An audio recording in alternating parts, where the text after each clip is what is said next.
Hello दोस्तों, नमस्कार। मैं विपिन यादव एक बार फिर से आपका अपने यूट्यूब चैनल ग्रीन इंग्लिश पर बहुत बहुत स्वागत करता हूं। दोस्तों, जैसा कि आपको पता है, हमने इसके पहले भी नरेशन में कई वीडियो दे रखे हैं। दोस्तों, इसमें आपको असर्टिव सेंटेंस और इंट्रोगेटिव सेंटेंस भली भांति पढ़ाया जा चुका है। दोस्तों, आइए देखते हैं अपना अगला वीडियो, और जिसमें आपको हम आज पढ़ाएंगे इम्परेटिव सेंटेंसेस। क्या पढ़ना है दोस्तों? आज आपको पढ़ना है इम्परेटिव सेंटेंसेस। आज आप लोग पढ़ेंगे इम्परेटिव सेंटेंसेस को इनडायरेक्ट स्पीच में कैसे बदला जाता है। बहुत ही आसान है और बहुत ही आसान ढंग से मैं आपको सिखा दूंगा, जिससे कि आपको कोई दिक्कत ना हो। दोस्तों, परीक्षा की दृष्टि से ये बहुत ही महत्वपूर्ण है। कक्षा 10 और कक्षा 12 की जो बोर्ड की परीक्षाएं होती हैं, उसमें ये अति महत्वपूर्ण है, और इसमें इम्परेटिव सेंटेंस से बहुत ज़्यादा प्रश्न पूछे जाते हैं। दोस्तों, तो चलिए शुरू करते हैं आज का अपना ये टॉपिक। लेकिन उसके पहले मैं आपको कुछ और कहना चाहता हूँ। दोस्तों, जैसा कि आप लोग देख रहे हैं हमारे वीडियो को, आप लोग बहुत ही लाइक कर रहे हैं, बहुत ही सब्सक्राइब कर रहे हैं। दोस्तों, उससे मुझे बहुत ही अच्छा महसूस हो रहा है, और कमेंट में जो आप लोग अपनी राय भेजते हैं ना, उससे मैं बहुत ही खुश होता हूं। दोस्तों, चलिए आइए आप शुरू करते हैं अपना आज का ये टॉपिक। इसका नाम है इम्परेटिव सेंटेंसेस।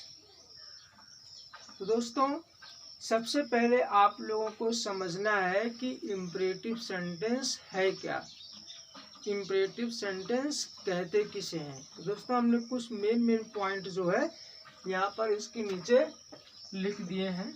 आज्ञा, यानी कि जिस वाक्य में किसी को या हमें आज्ञा दी जाए, यानी कि ऑर्डर दिया जाए, आदेश दिया जाए, तो वहाँ पर कौन सा सेंटेंस होता है? इम्परेटिव सेंटेंस होता है। और क्या है? परामर्श, यानी कि एडवाइस, सलाह। जिस वाक्य में सलाह दी जाती है वह भी क्या होता है? इम्परेटिव सेंटेंस होता है। आगे है प्रार्थना, रिक्वेस्ट। जिस वाक्य में हम किसी से निवेदन करते हैं वह वाक्य भी क्या होता है मित्रों? इम्परेटिव सेंटेंस ही होता है। तो हम कह सकते हैं जिस वाक्य में आदेश, सलाह और निवेदन किया जाए, तो उसे हम क्या कहेंगे दोस्तों? इम्परेटिव सेंटेंस कहेंगे। चलिए शुरू करते हैं। जब हम डायरेक्ट से इनडायरेक्ट स्पीच में परिवर्तन कर रहे होते हैं, और जब हमारा सेंटेंस इम्परेटिव सेंटेंस होता है, तो ऐसे में हमें क्या करना होता है? अगर रिपोर्टेड स्पीच में ऑर्डर हो, अगर रिपोर्टेड स्पीच में ऑर्डर हो, आदेश दिया गया हो, तो रिपोर्टिंग स्पीच के सेड को हमें किस में कर देना है? ऑर्डर्ड में कर देना है, या फिर कमांडेड में कर देना है। कमांडेड, समझ गए मित्रों आप लोग? कब? जब रिपोर्टिंग स्पीच का जो सेंटेंस है वो पास्ट टेंस में हो, और रिपोर्टेड स्पीच में हमें क्या दिया गया हो? आदेश दिया गया हो, तो रिपोर्टिंग स्पीच के सेड को ऑर्डर्ड या कमांडेड में कर देते हैं। दोस्तों, चलिए रिपोर्टिंग और रिपोर्टेड को जोड़ने के लिए हम क्या लाते हैं मित्रों? इन्फिनिटिव टू लाते हैं। दोनों वाक्यों को, दोनों सेंटेंसेस को कंबाइन करने के लिए हम क्या लाते हैं? इन्फिनिटिव टू लाते हैं। अच्छा, और क्या है? बी में लिखा हुआ है एडवाइस। अगर हमारा रिपोर्टेड स्पीच में एडवाइस है, यानी कि हमको सलाह दी गई है, तो हम रिपोर्टेड स्पीच के सेड को एडवाइज्ड या अर्ज्ड में बदल देंगे। वही अगर रिपोर्टेड स्पीच में हमें क्या है? निवेदन किया गया है या प्रार्थना की गई है, तो हम रिपोर्टिंग स्पीच के सेड को रिक्वेस्टेड, बेग्ड आदि में चेंज कर देंगे। दोस्तों, चलिए देखते हैं क्या लिखा है। कर्ता यू छिपा रहता है। दोस्तों, इम्परेटिव सेंटेंस की सबसे बड़ी बात है कि उसमें जो हमारा सब्जेक्ट होता है वो हमेशा यू होता है, लेकिन वह यू क्या होता है? छिपा रहता है, हिडन होता है, वो हमें दिखाई नहीं देता है वाक्यों में। तो दोस्तों आप इससे भी पहचान कर सकते हैं कि जिस वाक्य का आरंभ किससे हो, मेन वर्ब से हो।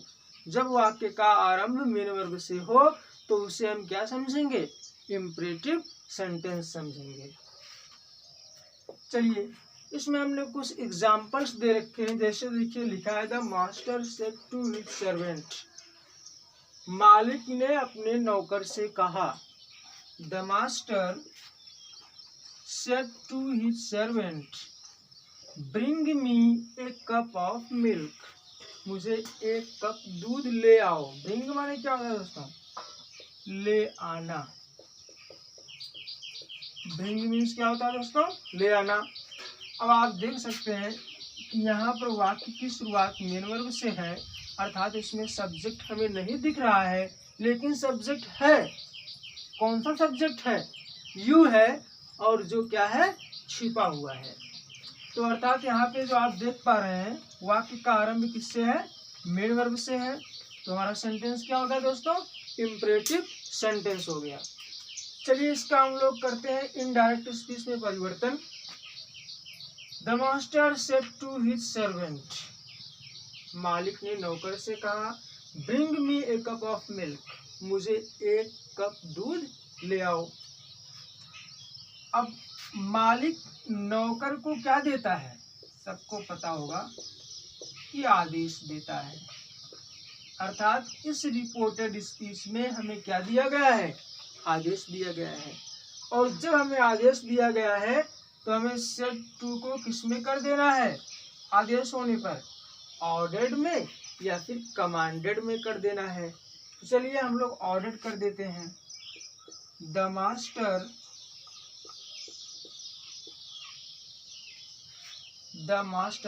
सॉरी दोस्तों थोड़ा सा गलत हो गया था। द मास्टर, अब सेड टू है तो यहाँ पर ऑर्डर्ड कर देंगे। क्या करेंगे दोस्तों,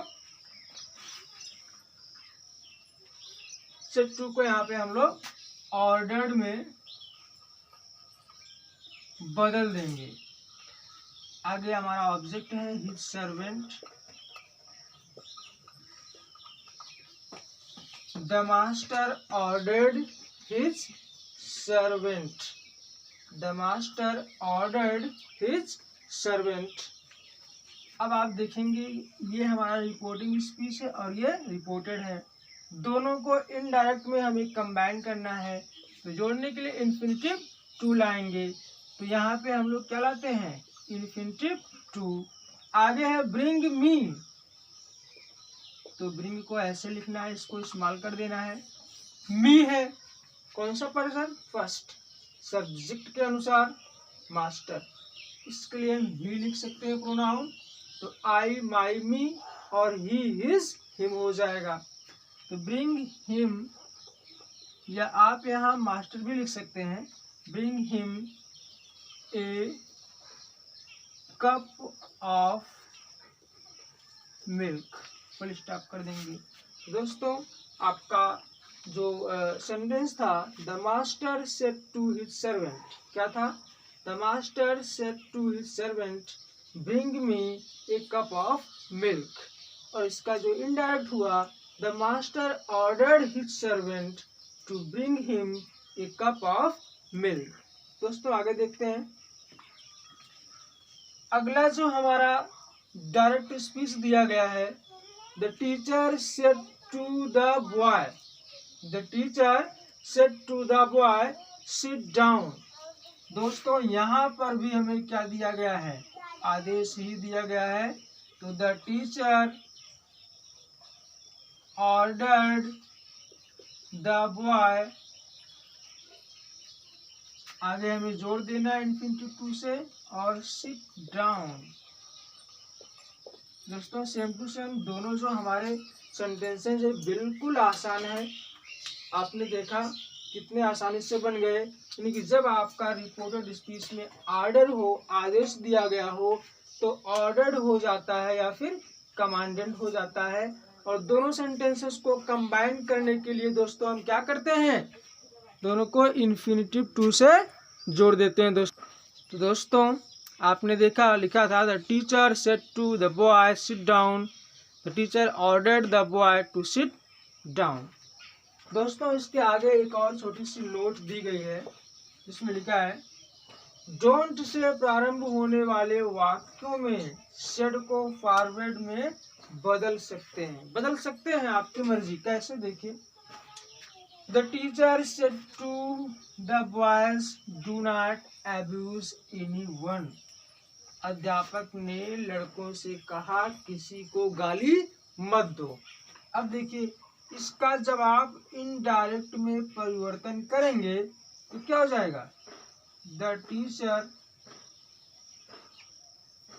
अब दोस्तों यहाँ पर किसी को कुछ ना करने की बात कही गई है इसमें, ठीक है। तो आप इसमें ऐसा सलाह दे सकते हैं, सुझाव आप अपना रख सकते हैं, किंतु उसको फॉलो करता है कि नहीं करता है ये उस पर डिपेंड करता है। तो आप 1 मिनट के लिए यहाँ पर एडवाइस भी मान सकते हैं, यानी कि अगर आप चाहें तो यहाँ पे एडवाइज्ड भी लिख सकते हैं इसके स्थान पर इनडायरेक्ट में। किंतु हमें क्या पढ़ना है, फॉरवर्ड में करना है। डोंट से वाक्य का आरंभ हुआ है, यानी कि जो हमारा इंपेरेटिव सेंटेंस है दोस्तों वो क्या है, नेगेटिव सेंटेंस में है। तो हम यहाँ पर जब डोंट आएगा तो इसको फॉरवर्ड में भी जो है लिख सकते हैं दोस्तों। हो गया फॉरवर्ड। अब फॉरवर्ड में लिख सकते हैं, उसके बाद ये हमारा ऑब्जेक्ट है। अब देखिए दोनों को हम जोड़ने के लिए क्या लाते हैं, infinitive to.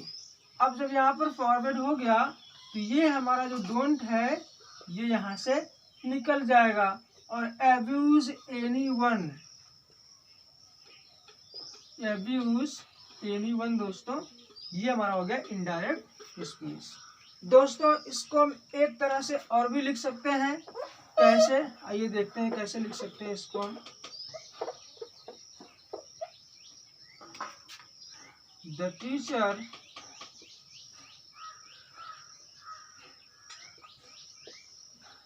Advised the boys. अब यहाँ पे चूंकि डोंट है तो हम यहाँ पे नॉट टू लगा सकते हैं, दोनों को कंबाइन करने के लिए, नॉट टू अब्यूज एनीवन। ये भी हमारा सेंटेंस बिल्कुल सही है। इसके आगे है the teacher said to the boys never waste your time.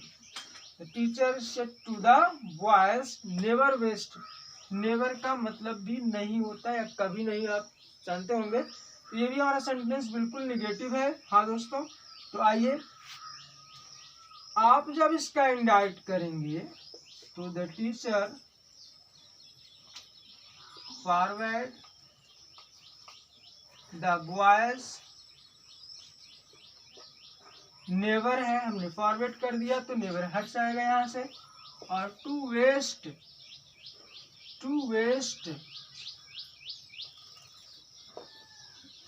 Your time, second person, object है बॉयज तो दियर